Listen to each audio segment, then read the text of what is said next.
If I had the money, I'd go down straight away. I think we'll be choked up if I did go down. That's the big image, and then it sunk me. The only thing that went through my mind is, what if I need to go to the loo? During the summer, the History Channel launched a competition to win the voyage of a lifetime to see the most famous shipwreck in the world, RMS Titanic. 5 finalists were interviewed by our panel of judges, and after hours of deliberation, Rob Goldsmith was selected as the winner. Hello, it's me. Me and Dad are going. I'm shaking like a leaf. Go and have a sit down. This is no holiday cruise. Deep-sea exploration is a serious undertaking. Rob. In submersible operations, you have 3 risks. Fire, you put on your breathing mask, and of course, immediately you head up. Stranding. If you're working around a shipwreck and there's cables or wires, then that can be a problem. And flooding, you don't have to worry about decisions. You're going to die. 3 tons per square inch. It doesn't take long for things to go wrong or final. He'll do fine. He'll do fine.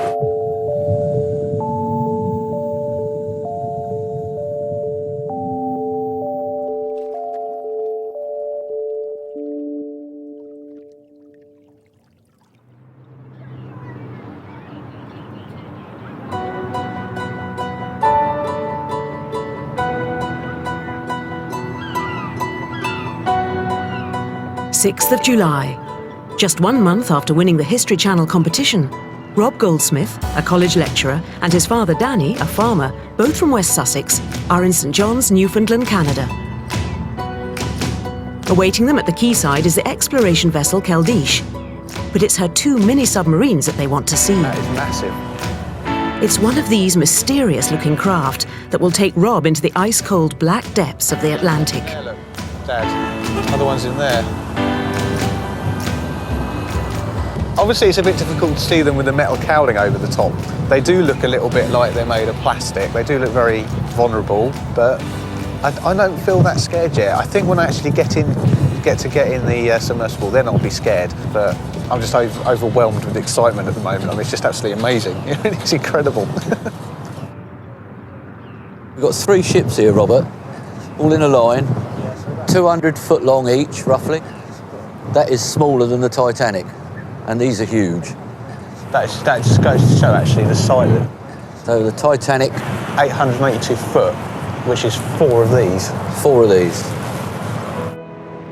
The Titanic's sheer size was always the first thing that struck those who saw her. But passengers who boarded the famous new liner at Southampton on the eve of her maiden voyage were also stunned by her elegance. I suffered from seasickness. That was one of the reasons we went on the Titanic. My mother thought that if she took me on something as big as her, we wouldn't feel the waves. When we got to Southampton, we were absolutely staggered at her beauty and how enormous she was. I remember the sight of her when we came on board. She was absolutely lovely. The research vessel Academic Mislav Keldysh, to give her her full name, was launched in 1981. The ship houses 17 laboratories and has made more than 50 expeditions, acting as mothership to her deep-sea submersibles as they explore the ocean floor. It's a 368-mile journey from St John's to the site of the Titanic. With the Keldysh making about 10 knots through the North Atlantic swells, it'll take 32 hours to get there, followed by 6 days at the dive site. For both Rob and Danny, this will be an adventure never thought possible. For Rob, a dream come true.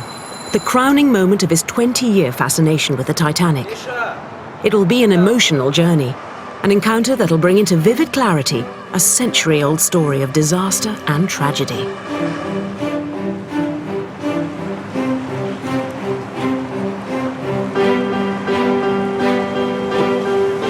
We're off. We just set sail. The last time we'll be seeing land for a very long time. So, make the most of this, I think. Go now. How does 11 days at sea sound? Sounds good. It's going to be good. Yeah, as long as it's not too rough. As long as it's not like a hurricane, then it'll be fine. RMS Titanic, new flagship of the White Star Line and the largest liner in the world, set sail from Southampton at midday on Wednesday, the 10th of April, 1912. Yet for Lawrence Beasley, a teacher from Derbyshire travelling in second class, it was a strangely subdued moment.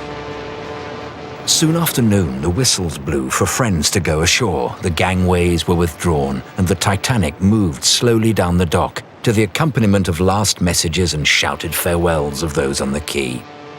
There was, however, no cheering or hooting of steamers' whistles from the fleet of ships that lined the dock, as might seem probable on the occasion of the largest vessel in the world putting to sea on her maiden voyage.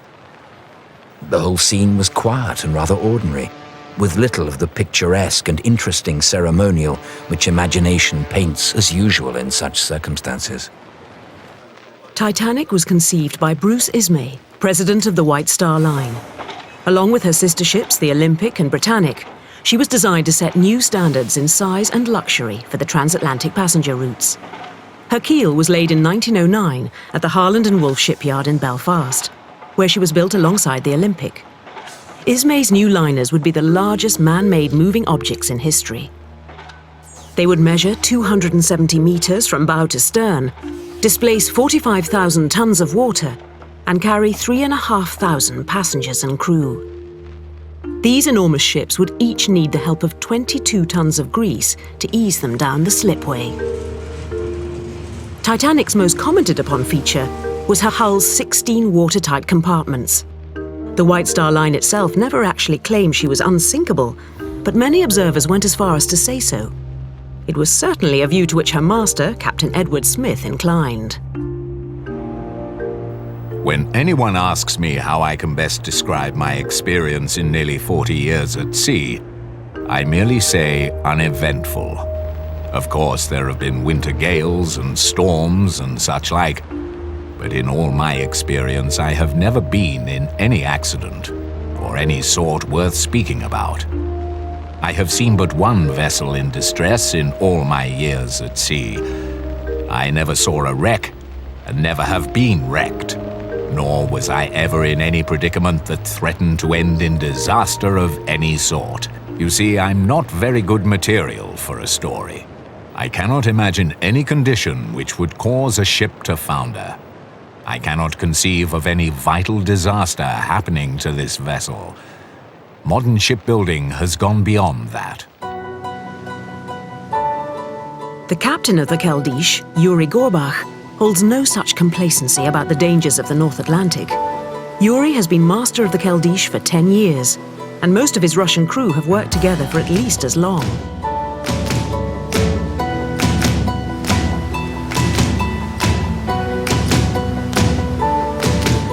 For Rob, by no means a natural seafarer, his new environment's a bewildering one.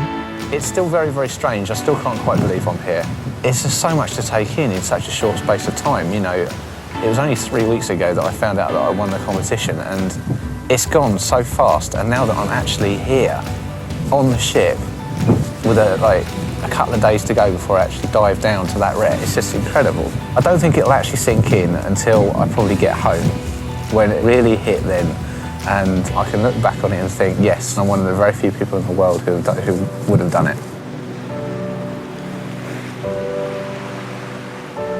It's the Keldish's 2 mere submersibles that make it a unique exploration vessel. Their nickel steel hulls allow them to descend to a depth of nearly 4 miles, and they're 2 of only 5 submarines in the world that can reach the Titanic. Obviously, it is going to be my home for 12 hours. I would really like to see inside it. I'm not going to get a chance to see inside it for a couple of days, but it is a lot bigger than I thought it would be. And seeing it up against pictures of the Titanic gives you an idea of how big the Titanic is in comparison. There's just 3 days to go until the dive. It will be in one of these submersibles, just over 7 meters by 3.5, that History Channel viewer Rob Goldsmith will descend more than 2 miles to the bottom of the Atlantic and fulfill a lifetime ambition to see the Titanic.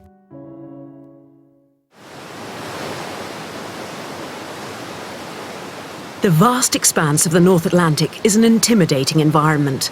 History Channel prize winner Rob Goldsmith, aboard the research vessel Keldysh, is still coming to terms with a sense of isolation. The calm seas of the Atlantic are deceiving. Gales of wind speeds of more than 50 miles per hour can produce mountainous seas. The water is nearly 2.5 miles deep, and its temperature can fall to -2 degrees centigrade. Icebergs breaking off from the Greenland glaciers are common in spring. It was into these waters that Titanic powered at 21 knots, her engines combining to produce 46,000 horsepower through her 3 enormous propellers. Her lookouts, who didn't even have binoculars, were expected to warn of any navigational hazards. Aboard the Keldysh, binoculars are only the beginning of a sophisticated array of navigational aids that include radar and GPS. And, as a direct consequence of the Titanic disaster, to this day, the International Ice Patrol scours these seas for icebergs.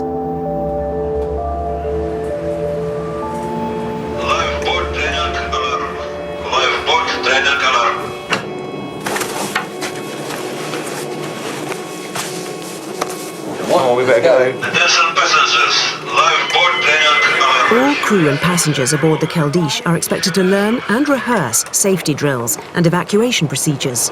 And there is enough space in the lifeboats for everyone. It's cosy in here, isn't it? Very cosy. We don't actually have to use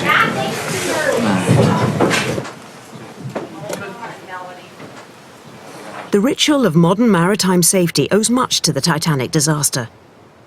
In what now seems a staggeringly blasé move by the White Star Line, she carried just 20 lifeboats, with space for only 1/3 of her full complement of crew and passengers. Just as incredibly, this was more than the British Board of Trade required by law.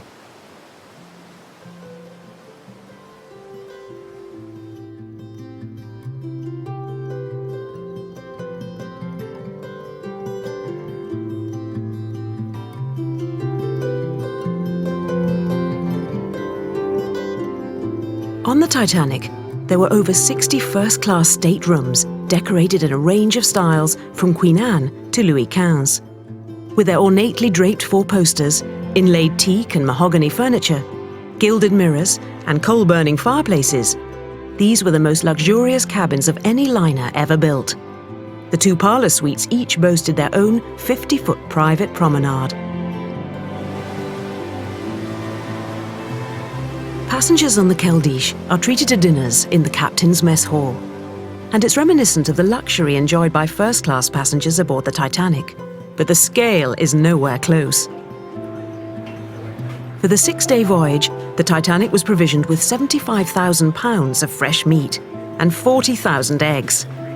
Her first-class dining saloon had seating for more than 500, and dinner was a 10-course affair, during which passengers might be served with one of the 400 pairs of asparagus tongs on board and eat from one of her 12,000 dinner plates.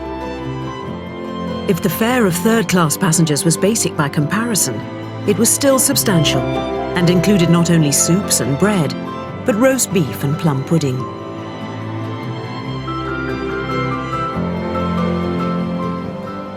The Keldysh's Russian crew spend most of the year aboard, so recreation and exercise are essential parts of their lives at sea.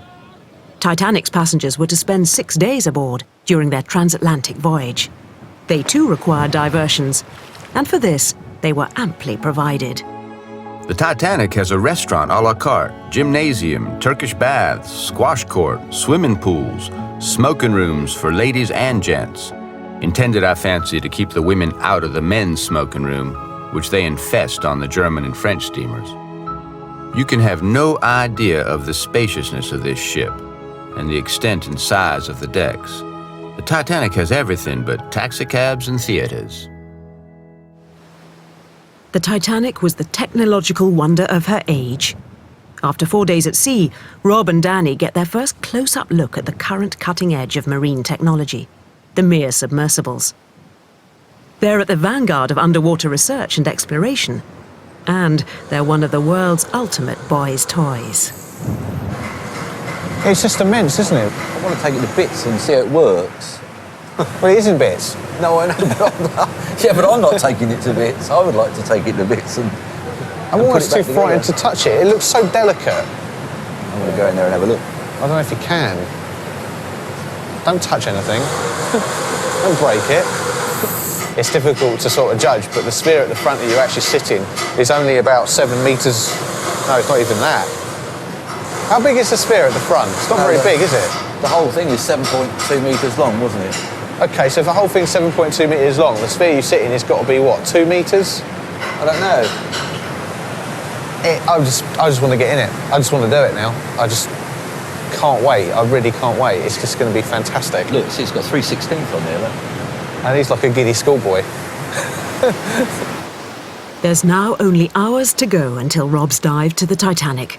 His thoughts are firmly occupied by the adventure and experience that lies ahead. At this moment, I'm feeling incredibly nervous. A little village boy who not more than a month ago led a very normal life. And here I am, about to embark on something very few people in the world have ever done. That is just incredible. One text message, that's all it was, that's all it took, one text message. And here I am in the middle of bloody nowhere, the night before, about to dive down to the most famous shipwreck in the world. Once I'm in and the hatch closes, I'm going to be very nervous. Ja, vegetarische Spieße. Hauptjob. Mit Beef Stripline.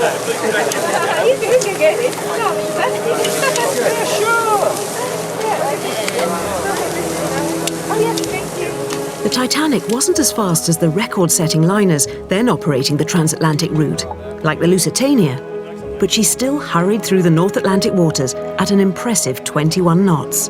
Her passengers were looking forward to meeting friends and relatives in New York. Others, of starting a new life in America. They didn't concern themselves with the ship's safety.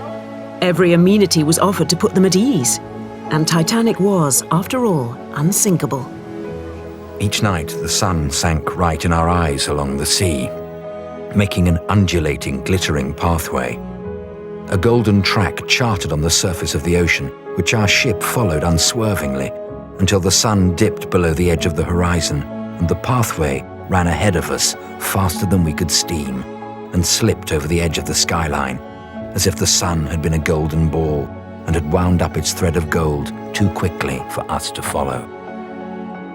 As darkness fell on Sunday the 14th of April 1912, the Titanic was steaming through these waters on the fourth day of her voyage from Southampton to New York.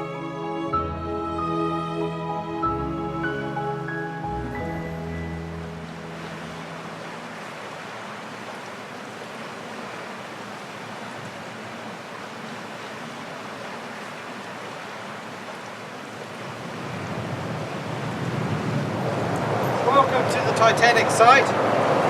Here we are, some 380 nautical miles out of Newfoundland, and it was here, of course, that Titanic struck a berg and sank all those many years ago.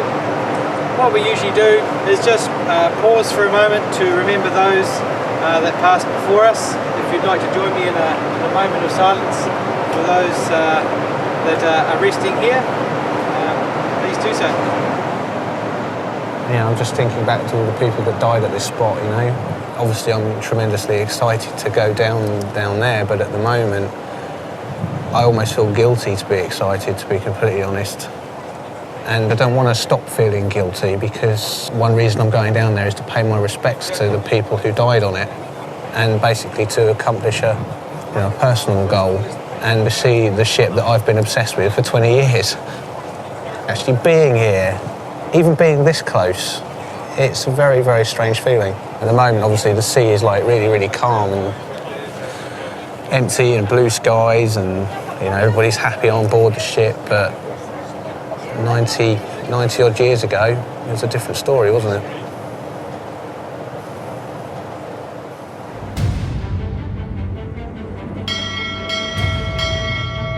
Iceberg! Straight ahead! The lookouts yelled a warning, but too late. An enormous iceberg, hidden by the moonless night, stood in the path of Titanic as she raced forward at full speed. The desperate last-second maneuvers ordered by First Officer William Murdoch were in vain. The entire tragedy of the Titanic was a number of small, seemingly unrelated errors that culminated in a tragedy and a disaster. One, the lookouts and the bridge never received binoculars. It was a moonless, clear night. The sea was flat and becalmed, so they didn't see the iceberg until late. The officer on the bridge, when confronted with an iceberg dead ahead of him, swung the helm, but then he shut down the engines and went into reverse. This stopped the flow of water over the rudder and actually decreased the amount of turns that the ship was able to make. They hit the iceberg. It was a glancing blow rather than head on, and it put a hole about 340 feet long in the side of the hull.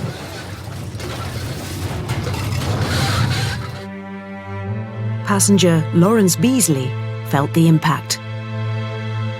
I had been in my berth for about 10 minutes when I felt a slight jar and the engine stopped immediately afterward. I went up on the top deck in a dressing gown and found only a few persons there who had come up similarly to inquire why we'd stopped. But there was no sort of anxiety in the minds of anyone. I saw that there was an undoubted list downward from stern to bow. I went down again to put on warmer clothing, and as I dressed, heard an order shouted, "All passengers on deck with life belts on." Few aboard the Titanic could believe the great ship was in any real danger, but she had been mortally wounded, and already precious moments were being wasted.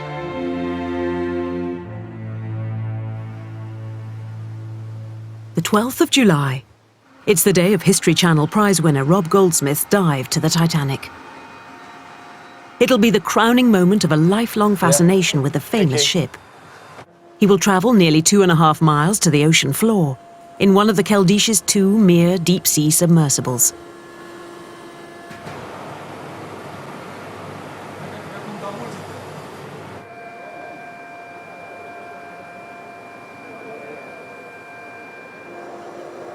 At such depths, any mistake by the crew is potentially their last. As recent Russian deep-sea tragedies and near misses make clear, this is far from being a risk-free exercise. Rob's safety will be in the hands of a crew of immense experience, who've worked together for many years. In submersible operations, you have really three risks, and I'd say in order of scariness: fire, because you no place to go; flooding, which means water comes in; and stranding, that is getting caught and not being able to get away. For example, if you're working around a shipwreck and there's cables or wires, you might catch one on some of the protuberances on the submarine, then that can be a problem. In that case, with 2 submarines, the other can assist, like we have here with the 2 mirrors. Fire and flooding, you've got to take care of it yourself on board. Now, with respect to fire, your fires are primarily one source only, and that's electrical. Something shorts out. So immediately you isolate that circuit, you put on your breathing mask, your special mask that you can put on. It gives you air supply, goggles to protect your eyes, and quickly deal with it. Flooding, if it's catastrophic flooding, you don't have to worry about decisions. You're going to die. We're talking about huge pressures on the outside, 3 tons per square inch. It doesn't take long for things to go wrong or final.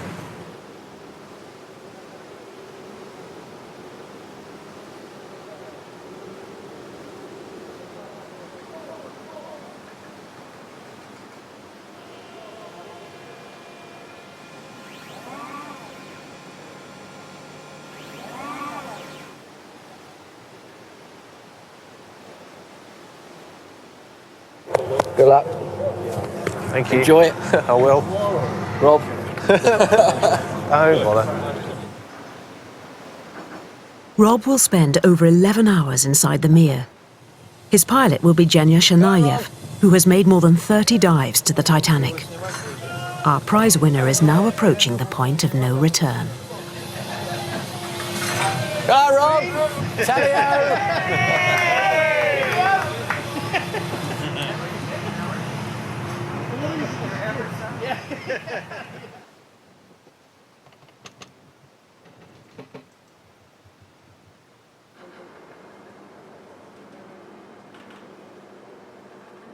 Счастливо! Счастливо.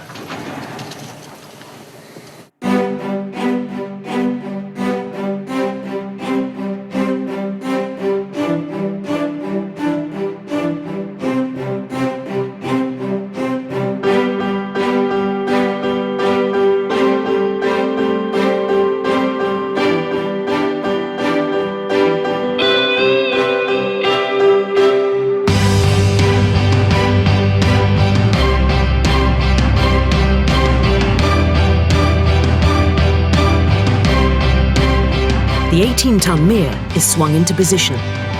The moment of launch is critical in the dive.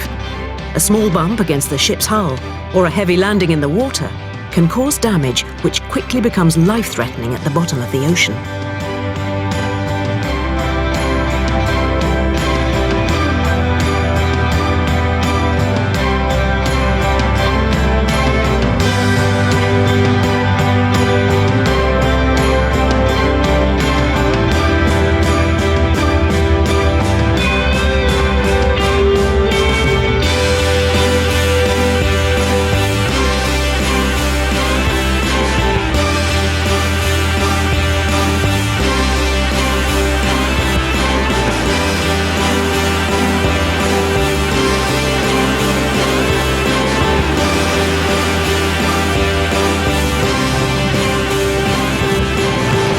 That is an experience, isn't it?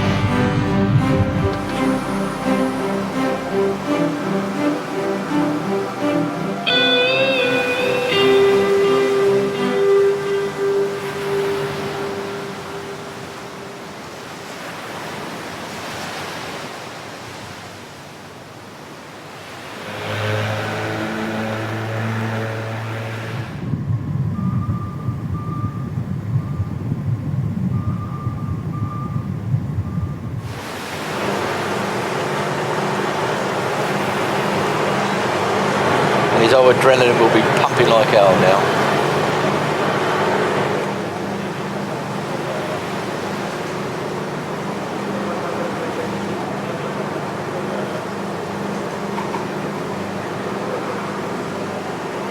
He's gone.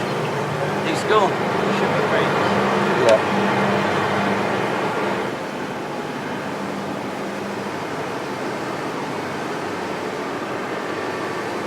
For Rob's father, Danny, it's an immensely emotional moment. Cigarette moment, Andy.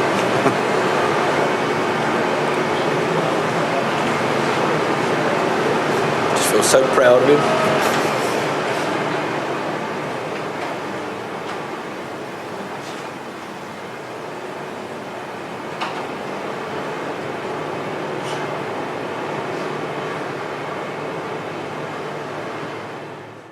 The Titanic struck the iceberg at 11:40 p.m. Over the next hour, a horrifying realization spread amongst the passengers and crew. Titanic was going to sink. They thronged around the davits from which the lifeboats would be lowered, and there were countless heart-rending scenes of separation. Father and mother went ahead, and I followed. They went down to B deck, and a crowd got in front of me, and I was not able to catch them, and lost sight of them. As soon as I could get through the crowd, I tried to find them on B deck, but without success. That is the last time I saw my father. I recall a young woman clinging tightly to a baby in her arms as she approached near the ship's high rail, but unwilling, even for a moment, to allow anyone else to hold the little one while assisting her to board the lifeboat. As she drew back sorrowfully to the outer edge of the crowd on deck, I followed and persuaded her to accompany me to the rail again, promising that, if she would entrust the baby to me, I would see that the officer passed it to her after she got aboard. I remember her trepidation as she acceded to my suggestion, and the happy expression of relief when the mother was safely seated, with the baby restored to her.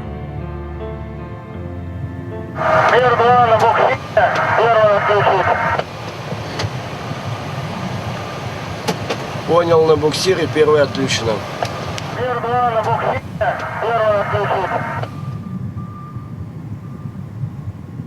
The Mir begins her 2.5-hour descent to the ocean floor. Seen through her 3 viewing ports, the azure waters of the Atlantic turn a deeper blue and finally black.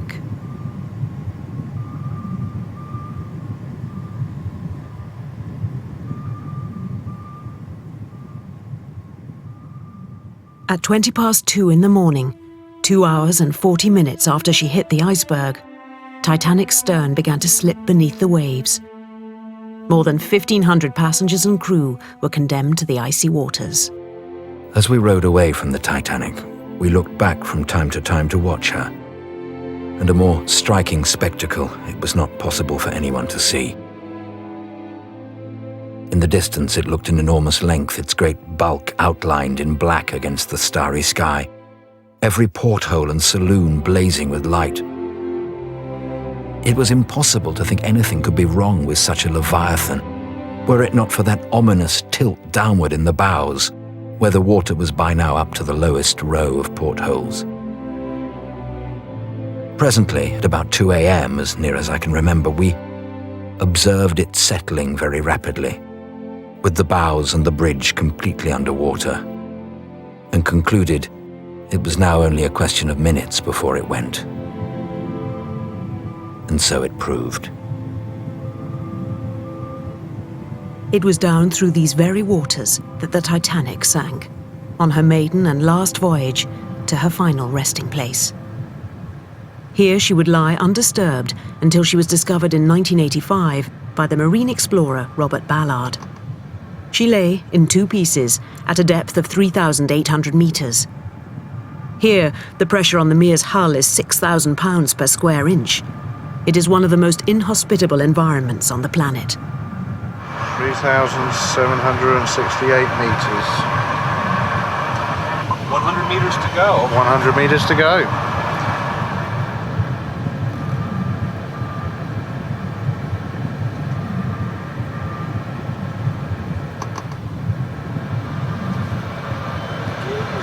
Not quite yet. We're coming round now. Oh my word, look at that.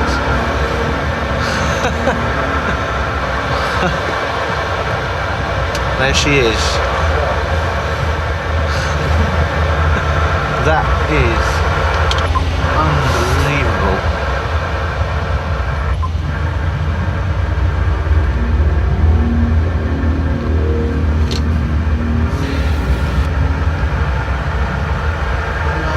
Oh, it's huge.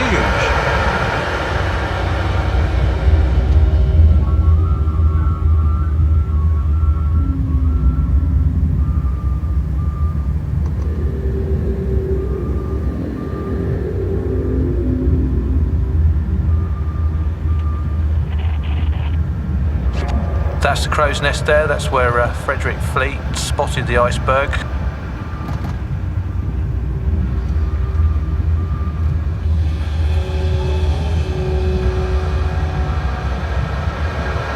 Tell you later.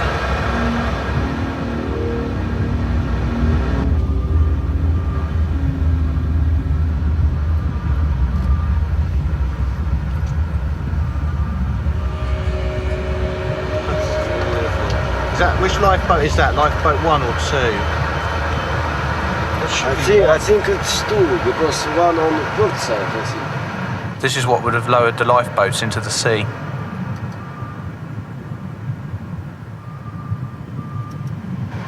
Captain Smith's bathtub. Probably only used a couple of times.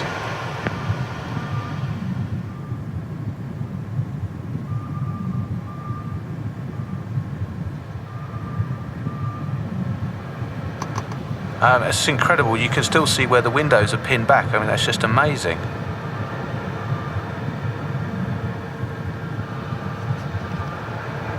Look, there's a sign above the door there. It's officer's entrance. Oh, it's so clear. Portside lifeboat, damn it.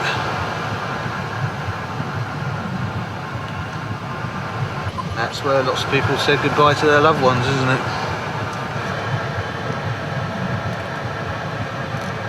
Ralph White was the cameraman on Ballard's 1985 expedition, and he's now one of the world's authorities on the shipwreck.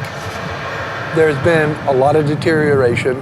The deterioration has been a natural one. And where lines were clean and straight, they are now separated, rusted, and crumbling. But at least he will be able to see Titanic. The next generation will see less of Titanic, and the generation after that less, and finally, there is nothing but a big pile of rust.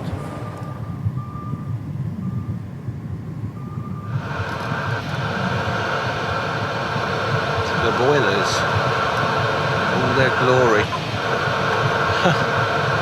cannot believe how big that. How many did it have? 24. That is just huge, isn't it? It's unbelievable.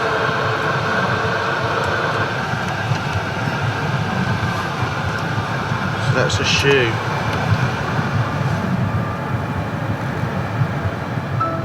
The Mir moves over the debris field, created when Titanic broke in half. In this area lies scattered the remains of her 550 tons of commercial cargo and countless personal items. There's a cup on the debris field. You can still make out the White Star Line logo. That's just amazing. It looks so new.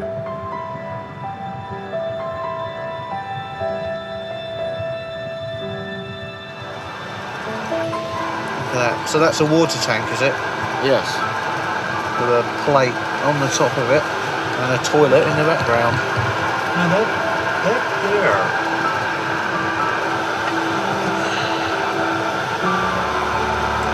That is a davit off the stern section. That is something. Laying on the bottom of the ocean. Look at that. Still in its position, isn't it? I mean, still open. Yep. That is incredible, isn't it? That is just amazing. Look at that. That is just unreal. It's about the size of a small house. Each bolt is about 6 inches across. That is the most incredible sight I have ever seen. That is an engine. That is an engine and a half, isn't it? That is incredible.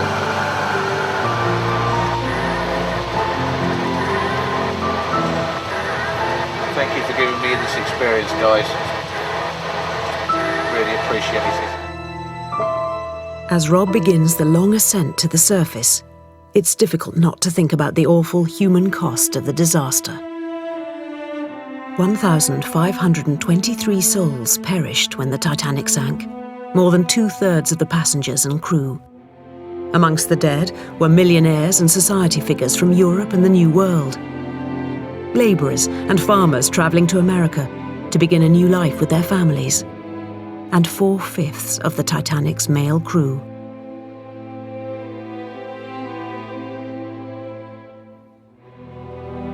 But the fate of those who had survived the sinking, unbeknownst to them, now rested on the RMS Carpathia, rushing to the rescue.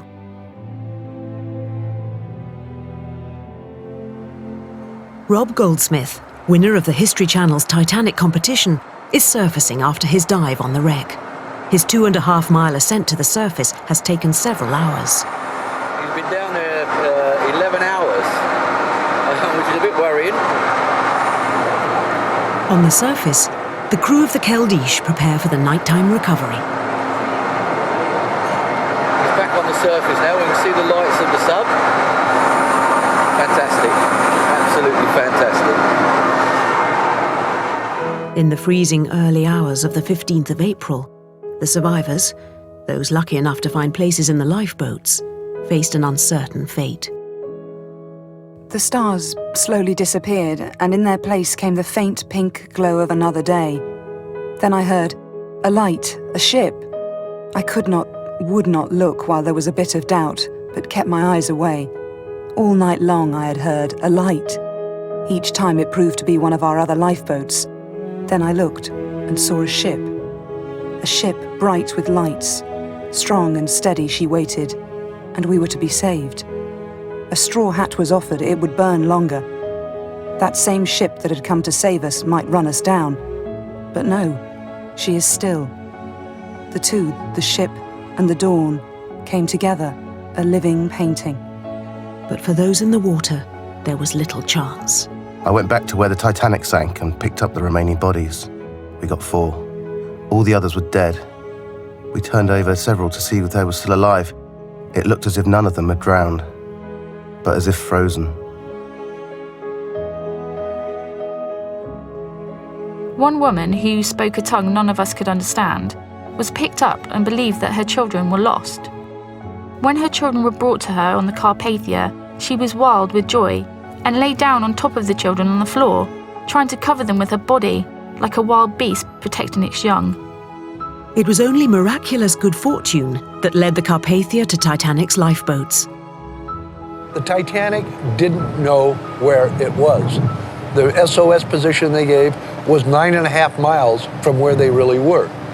Had the Carpathia not had to turn around at about a 45-degree angle heading for the position Titanic had radioed, it may not have found the survivors early in the morning, and more would have perished because of hydrothermia. They're towing the submersible to the side of the ship to be picked up. I want to get down there and tell them how proud I am.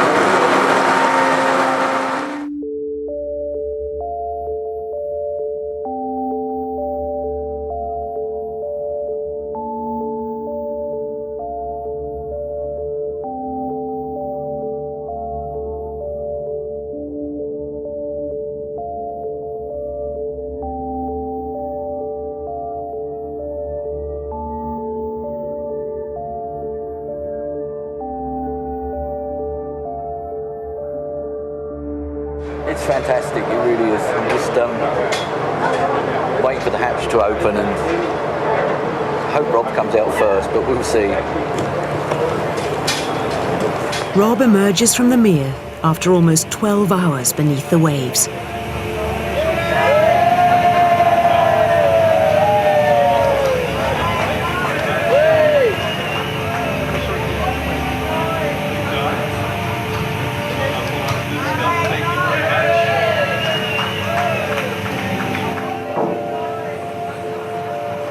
Careful, don't run.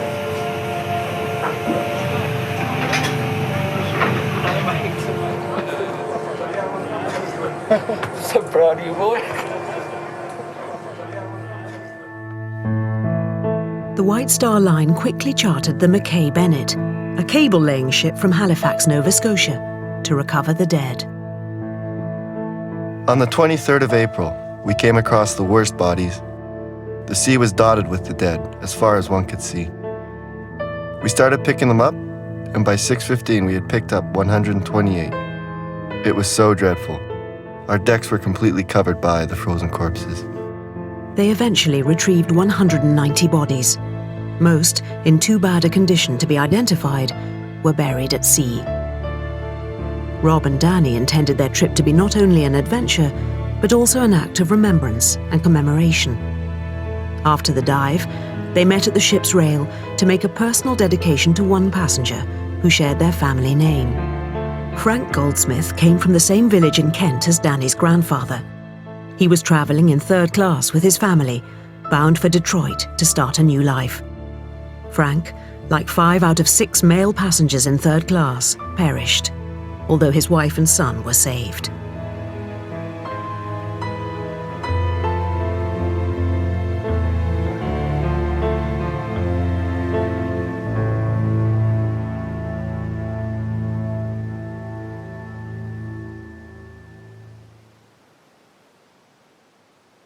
How does it feel to be back?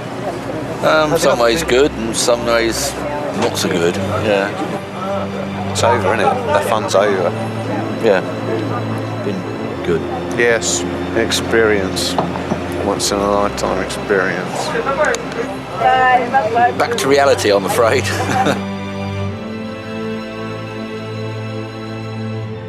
The Cunard Line steamship Carpathia had picked up the last of Titanic's lifeboats 6 hours after the sinking. There were 705 survivors, bewildered, stunned, frozen. Amongst them were scores of women who had lost husbands, children who had lost parents, and parents who had lost their children. Carpathia took them all to New York, their intended destination.